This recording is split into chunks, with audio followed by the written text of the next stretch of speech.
بہتر ہے.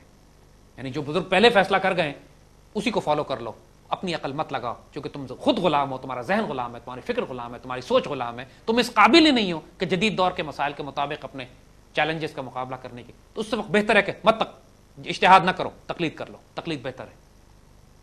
اجتہاد صرف اور صرف اور صرف مرد آزاد قوم کے لیے. جی بیٹا.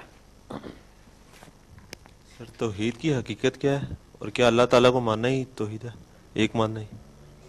بیٹا دیکھو, آج کل ہی بہت زیادہ بحث اس بات کے اوپر ہو رہی ہے کہ کون مشرک ہے اور کون مومن, کون توحید جانتا ہے اور کون توحید نہیں جانتا. امت کو جو نئے بحثوں میں الجھایا ہوا ہے.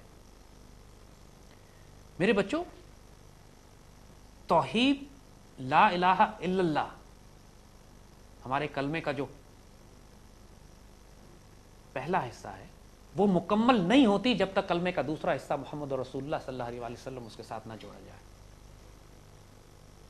کوئی انسان یہ کہے کہ میں صرف لا الہ الا اللہ پہ عمل کرتا ہوں لیکن محمد رسول اللہ پہ عمل نہیں کرتا, میرے لیے توحید کافی ہے.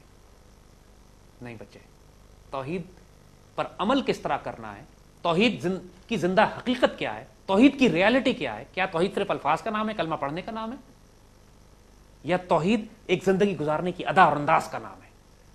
جب تک کہ اس انداز اور ادا کو سامنے نہیں رکھو گے توحید نہیں سمجھ میں آئے گی. توحید سمجھنے کے لیے محمد رسول اللہ صلی اللہ علیہ وسلم کے حیات مبارک کو دیکھنا لازم ہے. حضور کی احادیث مبارکہ دیکھو, صحیح بخاری میں کتنی حدیثیں, تھوڑی سی 3-4 ہزار حدیثیں. سیدنا ابو بکر صدیق رضی اللہ تعالیٰ عنہ سب سے زیادہ وقت حضور کے ساتھ گزارا, اس میں تو کوئی شبے کی بات نہیں. حضرت ابو بکر صدیق رضی اللہ تعالیٰ عنہ سے کتنی حدیثیں روایت ہیں؟ انتہائی کم, بہت تھوڑی, 10-15-20 حدیثیں سیدنا ابو بکر صدیق کے حوالے سے. ہزاروں حدیث مبارکہ موجود ہے. سیدنا ابو بکر صدیق نے کوئی تفسیر لکھی نہیں, کوئی کتاب لکھی نہیں, احادیث بیان فرمائی آلموسٹ نہیں, تھوڑی سی چند ایک. حالانکہ ساری زندگی حضور کے ساتھ گزاری, سب سے پہلے ایمان لانے والے مردوں میں سے خلیفہ اول ہیں. تو سیدنا ابو بکر صدیق نے پھر کیا نعوذ باللہ کا دین چھپایا؟ نہیں, آپ نے توحید اور رسالت پر زندگی گزار کے دکھا دی.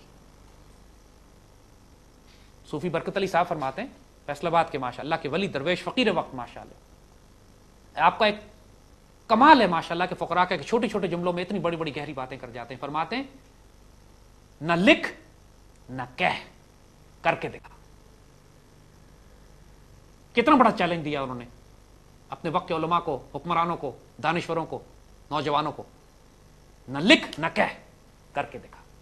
اللہ کے بندے جو میری جان کر کے دکھاتے ہیں. سیدنا ابو بکر صدیق نے کر کے دکھا دیا. پوری زندگی آپ کی دیکھ لو, جس جرت, دلیری, شجاعت, قربانی, حمیت, عشق, ادب کے ساتھ حضور کے ساتھ گزاری ہے, اس کو توحید کہتے ہیں.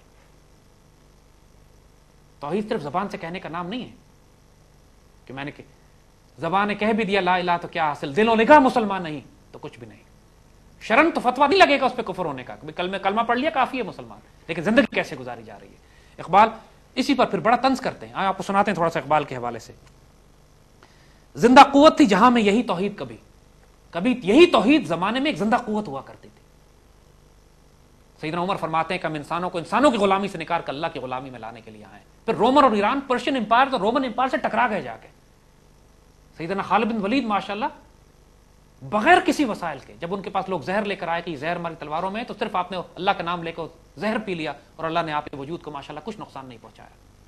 50-50, 60-60 آدمیوں کے لشکر کے ساتھ اب 60-60 ہزار کے لشکر سے ٹکراتے تھے جا کے, اس یقین اور ایمان کے اوپر کہ اللہ ہمیں ضائع نہیں کرے گا, کہ اللہ کے رسول نے مجھے سیف اللہ کہہ دیا ہے. یہ توحید ہوتی ہے, اس کی مینیفیسٹیشن اس طرح نظر آتی ہے. یہ توحید ہوتی ہے کہ انسان دریا کے کنارے پہنچے اور دریا میں سیلاب اور طوفان برپا ہوا ہے, اور وہ دریا کو حکم دے کہ اللہ کے رسول کی فوج آ رہی ہے, خبردار کوئی نقصان نہ پہنچانا, کیونکہ ہم اللہ کے رسول کی فوجیں, دریا ہماری بات سنے گا. فوجیں لے کے دریا میں اتر جاتے ہیں, سعد بن ابی وقاص رضی اللہ تعالیٰ. یہ توحید ہوتی ہے. جب کہا جاتا ہے حضرت عمر رضی اللہ تعالیٰ عنہ کو کہ دریائے نیل کے اندر سیلاب نہیں آ رہا, لوگ بچی قربان کرنا چاہتے ہیں وہاں کے عیسائی, تو سیدنا عمر خط لکھتے ہیں دریائے نیل کے نام اور جلال سے حکم دیتے ہیں, تو اللہ کے حکم سے چلتا ہے, چل کے دکھا, خبردار. وہ خط دریا میں ڈالا جاتا ہے. کسی صحابی نے یہ نہیں کہا کہ سیدنا عمر یہ خط دریا میں خط ڈال رہے ہیں, دریا خط نہیں پڑتے. کسی نے اعتراض نہیں کیا سیدنا عمر پہ. سب کو اتنا یقین اور ایمان تھا سیدنا عمر پہ, اللہ کے رسول کے خلیفہ فرما رہے ہیں تو یقیناً ایسا ہی ہوگا. وہ خط دریا میں ڈالا جاتا ہے، دریا چلنا شروع کر دیتا ہے. یہ توحید کی قوت ہوتی ہے. توحید اس کو کہتے ہیں میرے بچے. توحید ایک زندہ قوت ہے. اقبال کیا کہتے ہیں؟ زندہ قوت تھی جہاں میں یہی توحید. آج کیا ہے؟ فقط ایک مسئلہ علم کلام. آج حیثیت کیا ہے اس کی؟ صرف گفتگو، بحث، مباحثہ. تم کافر ہو، میں مشرک ہوں، میرا عقیدہ ٹھیک ہے، تمہارا عقیدہ خراب ہے. بے کردار لوگ. یعنی بدنصیبی کی بات ہے.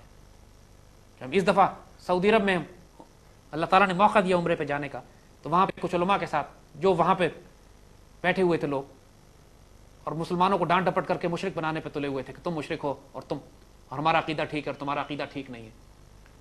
ان سے ہم نے یہی سوال کیا کہ اگر تمہارا عقیدہ اتنا ٹھیک ہے تو آج سعودی عرب میں امریکن بیسز کیوں ہیں؟ آج سعودی عرب امریکہ کا غلام کیوں ہے؟ آج اس کے سارے پیسے یہودی بینکوں میں کیوں رکھے ہوئے ہیں؟ عقیدہ ٹھیک ہونے کا، اور تمہارے اخلاق اتنے خراب کیوں ہیں اور تمہارے چہروں پہ نور کیوں نہیں ہے؟ توحید کا مطلب کیا صرف عقیدہ ٹھیک ہونا؟ یہ کہنا دینا کافی ہے کہ میرا عقیدہ ٹھیک ہے اور تم مشرک ہو؟ اور پھر اس حجاز سے، اس جزیرہ نما حجاز سے تو حضور نے حکم دیا تھا کہ یہودی اور کافروں، عیسائیوں کو نکال باہر کرو، کافروں کو نکال باہر کرو. آج اس پورے حجاز کے اوپر امریکن یہودیوں کے نیٹو کے اڈے بنے ہوئے.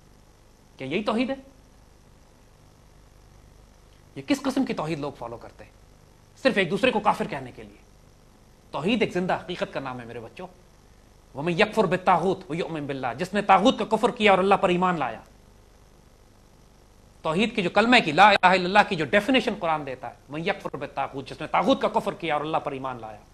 تو میری جان، توحید صرف اللہ کو ایک ماننا نہیں ہے، کفر کے پورے نظام کو، طاغوت کو ریجیکٹ کرنا بھی، اس کا کفر کرنا، اس کا انکار کرنا توحید ہے. اور یہ توحید ماشاءاللہ جب یہ آتی ہے، اقبال فرماتے ہیں روشن زو سے اگر ظلمت کردار نہ ہو، اگر کس جو کہتا ہے کہ میری توحید میرے اندر ہے، میں بہت موحد ہوں، اللہ پر ایمان لانے والا ہوں، اگر اس کی روشنی اس کے وجود میں چمک نہ پیدا کر رہی ہو تو خود مسلمان سے پوشیدہ ہے مسلمان کا مقام. پھر مسلمان بھی اپنے مقام سے آگاہ نہیں ہے. انشاءاللہ اس پر ہم اور بات کریں گے. توحید پر ہم لازماً بات کرنا چاہتے ہیں کیونکہ توحید ایک زندہ جلالی قوت کا نام ہے. یہ ہو نہیں سکتا کہ بندہ مومن اللہ کی توحید پر یقین رکھتا ہو پھر غلام بنا دیا جائے. اگر غلام بنا دیا گیا تو اس کی فکر میں، سوچ میں، توحید میں کوئی خامی، کوئی خرابی ہے. انشاءاللہ اس پہ بات کریں گے میرے بچوں. اللہ آپ کو اپنے حفظ و امان میں رکھے، صحت تندرستی اور سلامتی سے رہو. انشاءاللہ اگلے حلقہ 11 تک اجازت. وعلیکم السلام ورحمۃ اللہ وبرکاتہ.